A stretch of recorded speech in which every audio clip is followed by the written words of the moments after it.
Tem gente que diz que o pior erro da vida é confiar na pessoa errada, mas às vezes o verdadeiro pesadelo começa depois do casamento, quando você percebe que entrou na vida de alguém carregando segredos, obsessões e pessoas que nunca aceitaram perder o lugar que tinham. Boa tarde, eu sou a Vitória e seja bem-vindo ao Vexa. No vídeo de hoje, você vai ouvir relatos de casamentos que começaram do jeito mais bonito possível e terminaram cercados de medo, perseguição e violência. Então já deixa o teu like, se inscreve no canal e ativa o sininho para não perder nenhum vídeo novo aqui no Vexa. Eu devia ter entendido que aquela viagem tinha alguma coisa errada desde a primeira noite. Eu e a Júlia tínhamos acabado de casar e resolvemos passar 2 dias num sítio da família dela, no interior de Minas.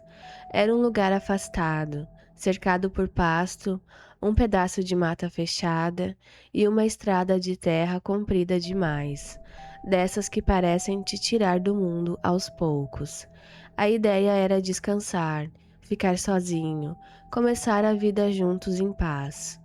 Só que desde a hora em que a gente chegou, eu senti um incômodo difícil de explicar. A casa era simples, antiga, bem cuidada por fora, mas silenciosa demais por dentro.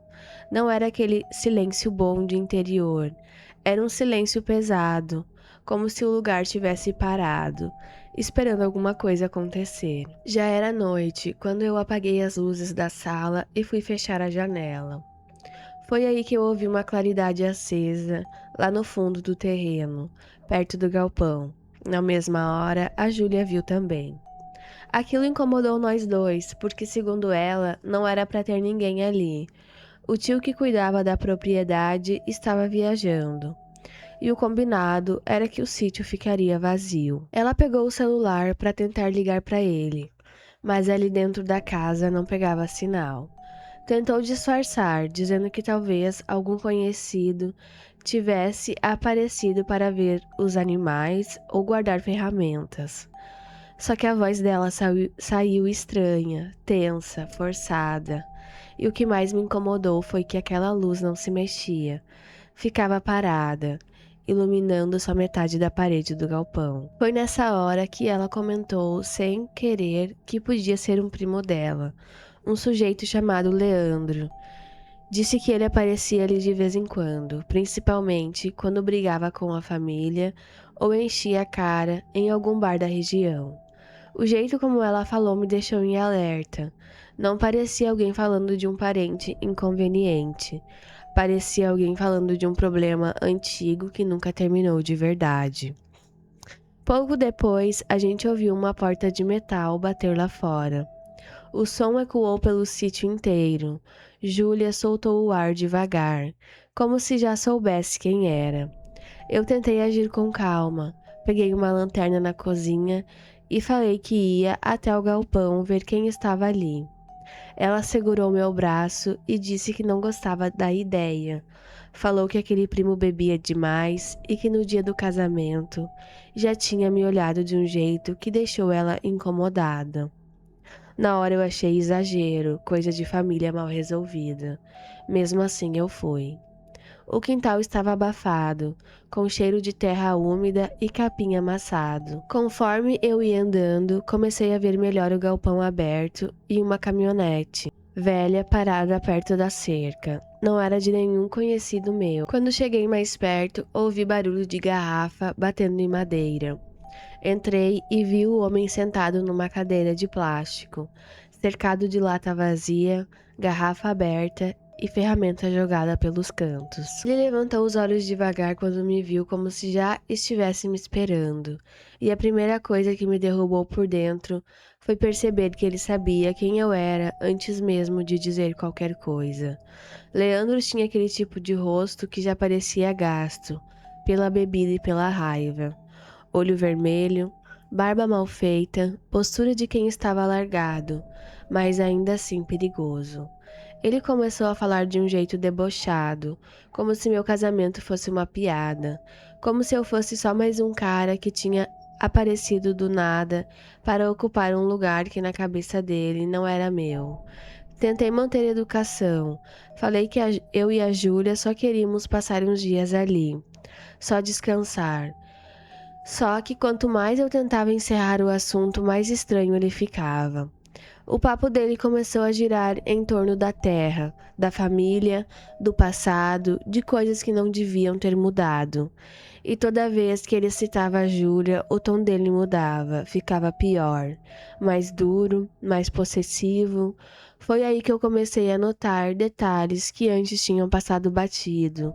Um facão velho encostado perto da porta, a forma como ele andava em círculo sem parar quieto, o jeito como ele olhava para a casa toda, como se estivesse pensando em alguma coisa.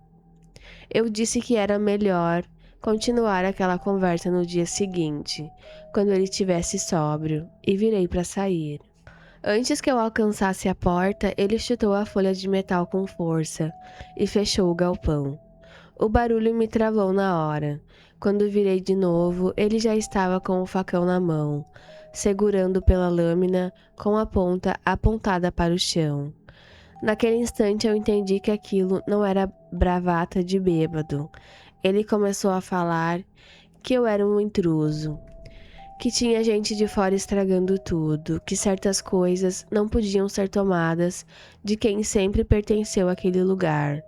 Era um discurso torto, misturado com álcool, mas a intenção dele era clara. Ele queria me assustar e do jeito que estava, podia ir muito além disso. Quando ouvi a Júlia me chamando da varanda, senti meu corpo reagir antes da cabeça. Empurrei uma mesa cheia de garrafas na direção dele e corri. Escutei o vidro quebrando atrás de mim e logo depois os passos vindo pela terra. Saí do galpão quase tropeçando, com a lanterna balançando na mão. Quando cheguei perto da casa, a Júlia já estava na varanda, mas bastou ela ver o facão refletindo na luz para entender tudo sem eu precisar dizer uma palavra. Ela gritou o nome dele, mandando parar, só que ele nem olhou direito para ela. Continuou vindo na minha direção, como se já tivesse decidido o fim daquela noite. Peguei um pedaço de madeira encostado na parede da casa e tentei manter distância. O primeiro golpe passou perto demais do meu braço. Eu ainda lembro do barulho da lâmina cortando o ar. A Júlia gritava, desesperada, dizendo que ia chamar a polícia, mas nós dois sabíamos que ali não tinha sinal, não tinha vizinho perto, não tinha ninguém para ouvir. Consegui acertar o braço dele com a madeira, mas isso só deixou ele mais violento. Em segundos, ele me empurrou contra a parede da varanda e eu perdi o ar. Quando vi que ele tentou correr para dentro da casa, atrás da Júlia, agarrei a camisa dele por trás e nós dois caímos no chão do quintal. O facão escapou da mão dele e foi parar em alguns metros longe. A gente rolou na terra, cada um tentando levantar primeiro. Ele estava bêbado, mas forte, forte num nível assustador, e repetia entre os dentes que eu tinha estragado tudo. Então ouvi um barulho metálico vindo da porta. Quando olhei, a Júlia tinha voltado com a espingarda velha que o tio dela deixava guardada para espantar um animal no pasto. Ela segurava a arma com as duas mãos, tremendo inteira, mas apontando direto para o peito dele. Foi a primeira vez naquela noite em que Leandro parou de verdade. O silêncio que caiu ali foi uma coisa que eu nunca esqueci. Só vento no mato, minha respiração falhando e a Júlia chorando enquanto mandava ele ir embora. Aos poucos ele foi soltando o corpo, recuando, olhando em volta como se tivesse acordado no meio de um pesadelo que ele mesmo criou. Sem dizer mais nada, ele caminhou até a caminhonete, entrou e foi embora pela estrada de terra. Nós não dormimos nem mais um minuto naquela casa. Assim que clareou, arrumamos tudo em silêncio e fomos embora. Nunca mais voltamos para aquele sítio. E sinceramente, até hoje, quando eu lembro daquela lua de mel, o que me volta não é o facão, é aquele olhar dele para a casa antes de partir. como se na cabeça dele, quem estava sendo expulso dali não era eu, era ele. E você ficaria mais uma noite num lugar desses? Comenta aqui embaixo que eu quero muito saber. Relato 2. Eu comecei a sentir medo dentro da minha própria casa, poucos dias depois do casamento. Eu e o Henrique tínhamos voltado da viagem fazia pouco tempo. E eu ainda estava tentando me acostumar com a rotina nova no apartamento dele em Curitiba. Era um prédio alto, num bairro calmo, daqueles lugares em que tudo parece organizado demais, silencioso demais e limpo demais. No começo, eu achei que o desconforto que sentia era só estranheza de mudança. Casa nova, vida nova, casamento recente, coisa da cabeça. Só que numa das primeiras noites ali, eu ouvi passos no corredor. Eram passos lentos, arrastados, que vinham numa direção só. Pararam exatamente diante da nossa porta. Eu fiquei esperando a campainha tocar, e então alguma batida, mas não veio nada, só um silêncio pesado do lado de fora, como se alguém tivesse parado ali, imóvel, ouvindo a casa respirar. Naquela hora eu não falei nada para o Henrique, porque eu nem sabia explicar o que tinha sentido, mas aquilo ficou em mim. Alguns dias depois, saindo para o trabalho, eu vi uma mulher perto das caixas do correio, no térreo.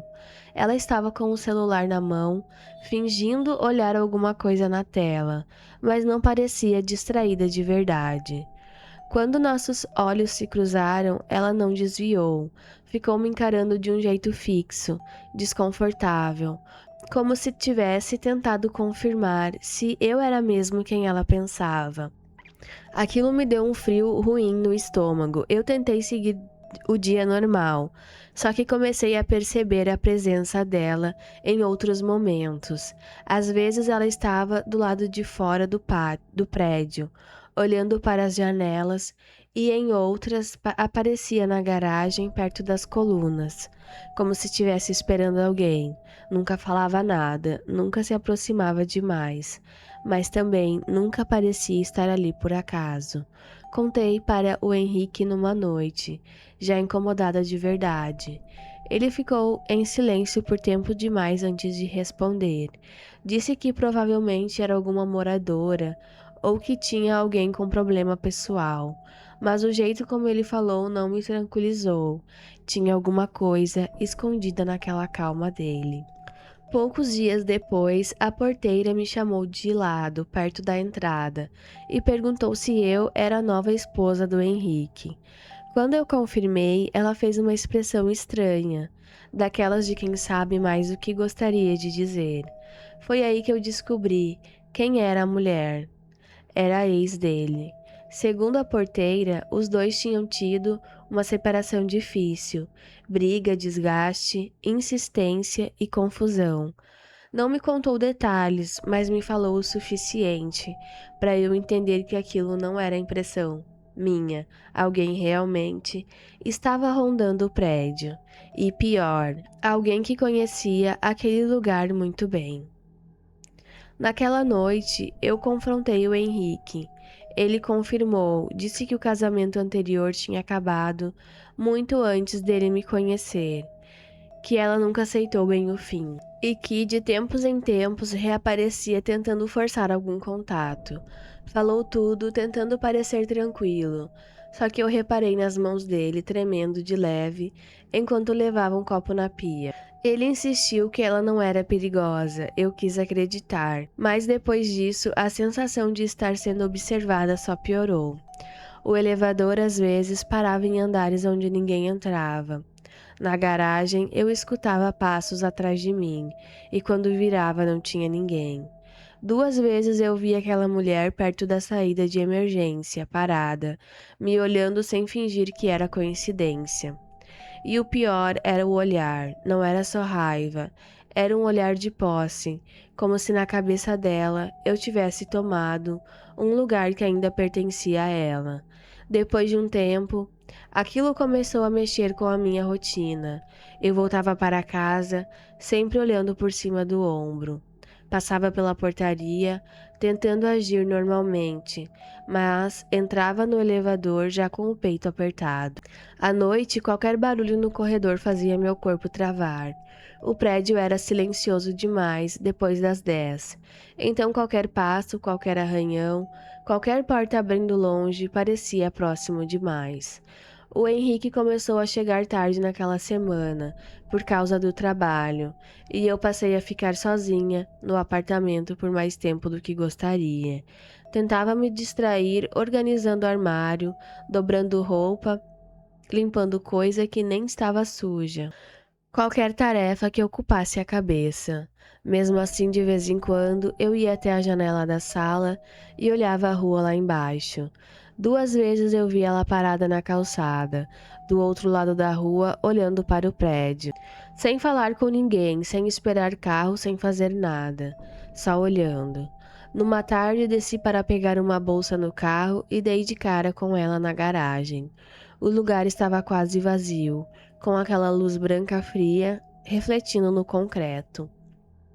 E eu ouvi os passos atrás de mim, e quando virei, ela estava a poucos metros entre duas colunas. O rosto dela parecia cansado, abatido, mas o jeito de me encarar era firme demais para alguém perdido. Perguntei o que ela queria, tentando soar forte, mas minha voz saiu menor do que eu gostaria. Ela respondeu de forma calma, quase sem emoção, dizendo que aquela tinha sido a casa dela por muitos anos e que algumas coisas não deveriam ser arrancadas de ninguém. Naquela noite, quando contei isso para Henrique, ele ficou irritado de verdade. Disse que ia reforçar com a portaria, que ela não podia entrar, que falaria com o síndico que resolveria. Só que dentro de mim eu já sentia que aquilo estava indo longe demais. Nos dias seguintes, comecei a reparar em coisas pequenas que me deixaram pior. A porta da escada de emergência no nosso andar apareceu aberta mais de uma vez. Eu ouvia o barulho do lado de fora do apartamento, como se alguém passasse a mão devagar pela porta. Uma noite, fiquei parada na sala com o celular na mão, sem coragem de olhar pelo olho mágico. A pior parte era perceber que eu conhecia a rotina do lugar. Sabia os horários, sabia quando o Henrique saía cedo, quando eu voltava, quando a garagem ficava vazia, quando o corredor ficava deserto. Na sexta-feira daquela semana, o Henrique viajou a trabalho e disse que só voltaria no dia seguinte à noite. Eu tentei fingir que estava tudo bem, mas no fundo, passei o caminho inteiro de volta para casa com a sensação ruim crescendo. Cheguei por volta das 8, a garagem estava mais vazia do que de costume. Fiquei alguns segundos dentro do carro, olhando em volta antes de sair. Não vi ninguém. Mesmo assim, subi apertando a chave entre os dedos, como se aquilo pudesse me proteger de alguma coisa. Quando entrei no apartamento, tranquei a porta imediatamente. Liguei as luzes da sala, da cozinha, do corredor. Fiquei alguns minutos parada, escutando. Nada. Tudo quieto demais. Tomei um banho rápido, tentando me convencer de que eu estava exagerando. Só que quando saí do banheiro e fui andando pelo corredor, percebi na hora que tinha alguma coisa errada.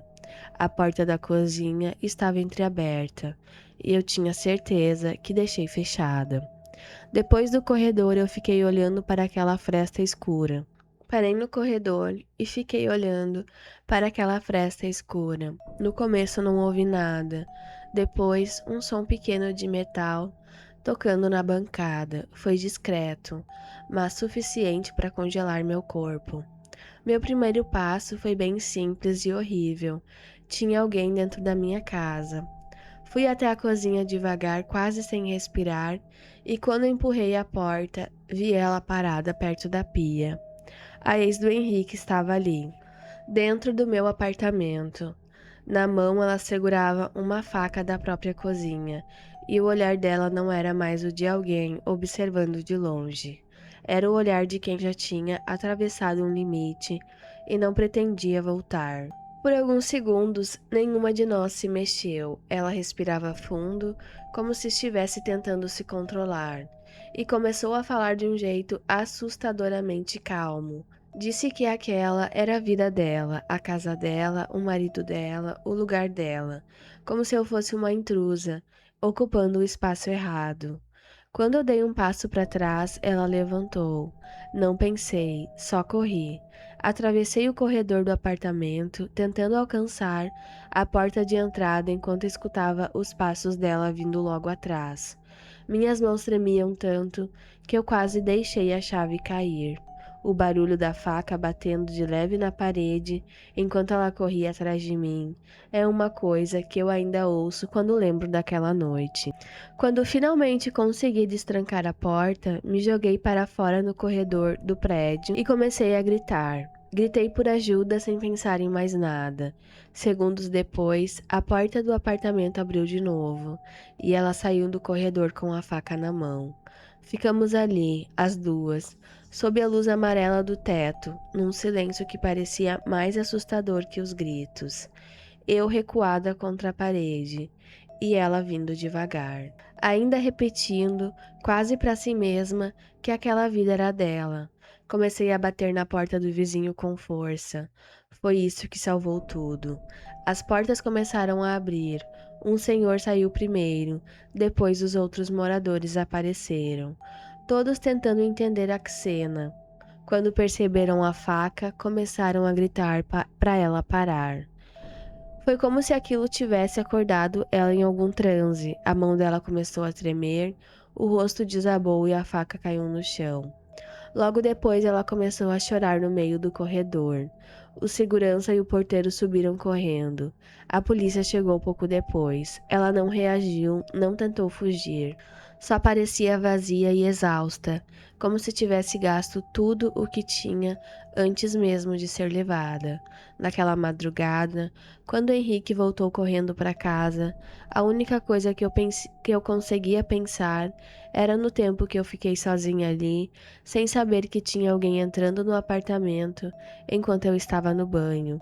Depois descobrimos que ela ainda tinha o controle antigo da garagem. O condomínio trocou a fechadura, reforçou a portaria, mudou senha, fez tudo o que podia, mas isso nunca resolveu a sensação de segurança do jeito que era antes. Até hoje, às vezes quando entro no elevador tarde da noite e escuto o motor subindo devagar, eu lembro do som daqueles passos na garagem e penso em como faltou muito pouco para aquela noite terminar do pior jeito possível. Você conseguiria continuar morando num lugar desses depois de tudo isso? Comenta aqui embaixo que eu quero saber. Relato 3. Eu nunca vou esquecer o barulho da garrafa quebrando atrás de mim, no meio da minha própria festa de casamento. Até hoje, quando lembro daquela noite, não é a cerimônia que vem primeiro na minha cabeça. Não é a troca de alianças, nem as fotos, nem a minha esposa entrando sorrindo no gramado. O que me volta primeiro é aquele estalo seco, de vidro partindo e o silêncio estranho que veio logo depois, como se todo mundo tivesse sentido ao mesmo tempo que alguma coisa tinha saído do lugar. Meu casamento com Aline foi num sítio da família dela, no interior de Santa Catarina. Coisa simples, do jeito que a gente queria. Só parentes próximos, alguns amigos, churrasco, música baixa e aquelas luzes amarelas penduradas entre as árvores para deixar o lugar bonito quando escurece. A casa era antiga, de madeira, cercada de mato e estrada de chão. O tipo de lugar que de dia parece acolhedor, mas de madrugada começa a ficar grande e vazio demais. Eu estava feliz, nervoso, claro, mas feliz de verdade. A noite tinha começado leve, gente conversando espalhada pelo gramado, copo na mão, alguém mexendo na churrasqueira, criança correndo antes de sono bater. Era para ser uma lembrança boa. O único ponto incômodo desde o começo era o Rafael.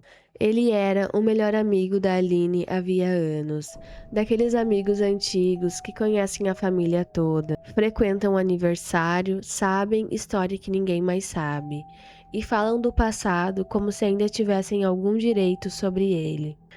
No início do nosso namoro, Eu tentei me aproximar, fiz esforço, fui educado, mas ele nunca escondeu completamente que não gostava de mim. Sempre vinha com uma ironia, uma piada atravessada, um comentário que parecia pequeno, mas deixava um gosto ruim depois. Mesmo assim, a Aline insistiu para que ele fosse no casamento. Disse que não queria começar uma vida nova, brigada com alguém importante do passado. Eu aceitei, porque achei que fosse maturidade. Hoje eu vejo que às vezes a gente chama de maturidade o que na verdade é só esperança de que a pessoa vai se comportar. Desde que ele chegou no sítio, eu percebi que estava bebendo rápido demais. Enquanto os outros iam no ritmo da festa, ele parecia estar numa disputa com a própria cabeça. Conforme a noite avançava, foi ficando pior. Primeiro vieram as piadas sobre o casamento durar pouco. Depois os comentários sobre a Aline, sempre em tom de quem sabia mais do que devia, histórias antigas, nomes que eu nunca tinha ouvido antes, frases pela metade. 2 vezes ela pediu para ele parar. Nas duas ele fingiu que era brincadeira, mas não era. Perto da madrugada, a festa já tinha diminuído.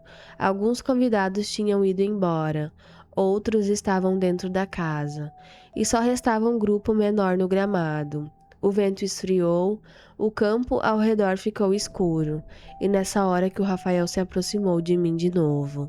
O cheiro de álcool nele era tão forte que incomodava antes mesmo de ele falar. Ele encostou numa mesa e começou a rir sozinho, daquele jeito de quem já passou do ponto e agora só precisa de um motivo para explodir.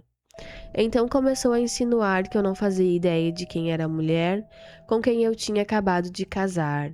Ele falou como se estivesse segurando uma verdade enorme e nojenta, esperando o melhor momento para jogar aquilo em cima de mim. Na hora eu senti raiva, mas tentei manter o controle. Era meu casamento, minha família estava ali, a família dela também. Eu não queria transformar aquela noite em espetáculo por causa de um sujeito bêbado e amargurado, só que ele estava decidido a estragar tudo. Em vez de parar, ele pegou uma garrafa vazia da mesa e bateu com força na quina da madeira. O vidro estourou na mão dele. Foi esse barulho que fez todo mundo virar. Quando eu olhei, ele já estava segurando a garrafa quebrada com a arma. A garrafa quebrada como arma. A ponta irregular brilhava debaixo das luzes penduradas nas árvores, e naquele momento todo mundo entendeu que aquilo tinha deixado de ser confusão de festa. Aquilo era perigoso de verdade. Aline percebeu o que estava acontecendo e veio correndo. O vestido dela já estava marcado de vinho e terra, normal depois de horas de festa, mas o rosto dela estava completamente diferente, assustado.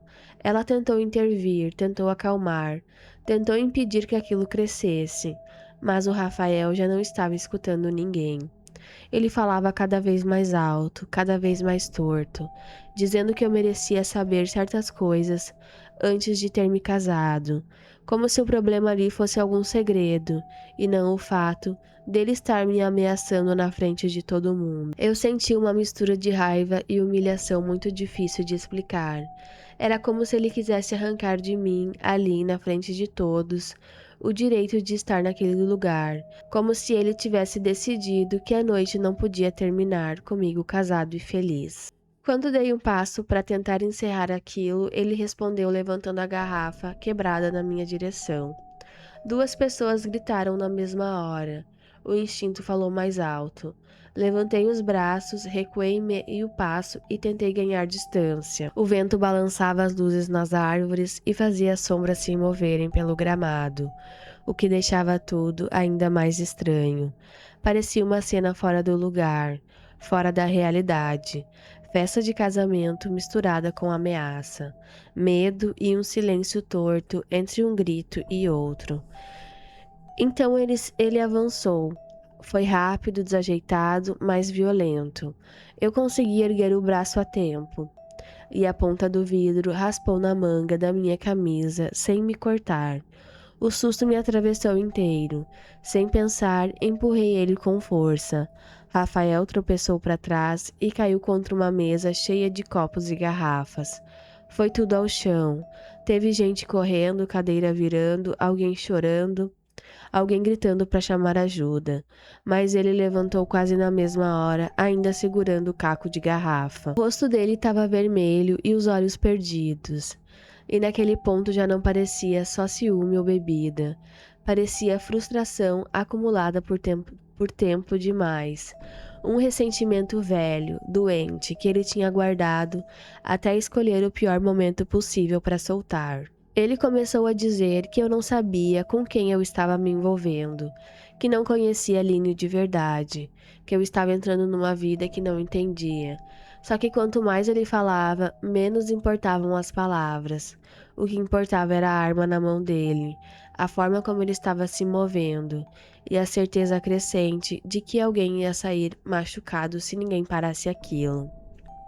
Dois primos da Aline tentaram se aproximar, mas ele girou o braço de forma ameaçadora e fez os dois recuarem. Ninguém queria ser o primeiro a levar um golpe, só que também não dava para deixar aquilo continuar. Quando ele tentou avançar de novo, eu resolvi que precisava acabar com aquilo. Esperei ele dar o passo primeiro e segurei o braço dele com toda a força que eu consegui. Nós dois caímos sobre uma cadeira, que quebrou na hora. O pedaço de garrafa escapou da mão dele e foi parar alguns metros adiante no gramado, mas a luta continuou. Ele começou a me empurrar, tentar acertar socos, xingar, se debater como se tivesse possuído por uma raiva muito mais antiga do que aquela noite. Foi aí que os dois criaram coragem. Um tio de Aline segurou ele por trás. O homem puxou pelo ombro, mais dois ajudaram a prender os braços. Mesmo assim, ele ainda se debatia, gritando que eu precisava ouvir a verdade, que ninguém queria escutar o que ele tinha para dizer. Só que naquele ponto, ninguém mais ligava para as palavras. A única preocupação era impedir que ele machucasse alguém. Um tio da Aline segurou ele por trás. Quando o homem puxou pelo ombro, mais dois ajudaram a prender os braços. Mesmo assim, ele ainda se debatia, gritando que eu precisava ouvir a verdade, que ninguém queria escutar o que ele tinha para dizer, só que naquele ponto, ninguém mais ligava para as palavras dele. A única preocupação era impedir que ele machucasse alguém.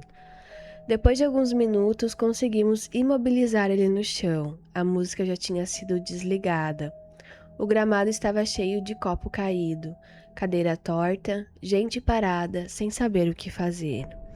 A Aline veio até mim chorando, segurou meu braço e ficou me olhando com aquele medo de quem não sabe se a noite acabou ou só piorou de outro jeito. Eu estava ofegante, com a camisa rasgada, as mãos tremendo, olhando para aquela cena absurda e tentando entender como algumas horas antes eu estava sorrindo diante do altar improvisado.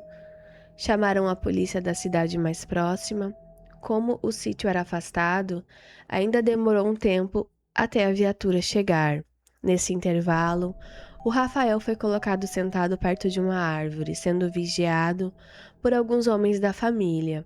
Ele já não gritava mais, só respirava pesado, olhando para o chão como se tivesse esvaziado tudo que tinha dentro dele.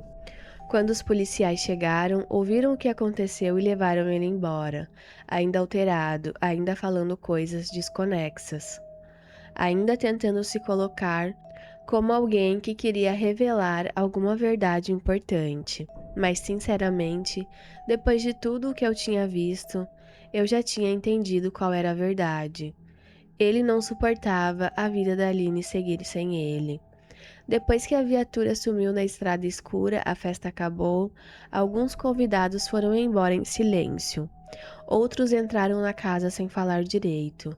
Restou aquele cenário triste de madrugada fria, luzes balançando nas árvores e o gramado marcado pela confusão. Mais tarde, sentado na varanda com Aline, ouvi dela o que no fundo eu já suspeitava. O Rafael teve dificuldade em acertar qualquer relacionamento dela. Sempre se colocava como alguém indispensável, necessário, protetor. Mas por trás disso, o que existia era posse, ressentimento e ciúme mal resolvido, muita amargura. Quando o sol começou a nascer, eu caminhei sozinho pelo gramado e parei exatamente no ponto em que a garrafa tinha quebrado. O lugar estava quieto de novo, bonito até, mas eu já não conseguia olhar para aquela festa como o começo romântico de uma vida, porque meu casamento não começou quando a música tocou. Começou ali, no silêncio depois do caos, quando eu entendi que o maior perigo nem sempre vem de um segredo escondido. Às vezes vem de alguém que nunca aceitou perder o espaço na vida da pessoa que você ama. E você convidaria para o seu casamento alguém que claramente não superou o passado? Comenta aqui embaixo que eu quero muito saber. O vídeo de hoje foi esse e eu te encontro aqui no próximo vídeo.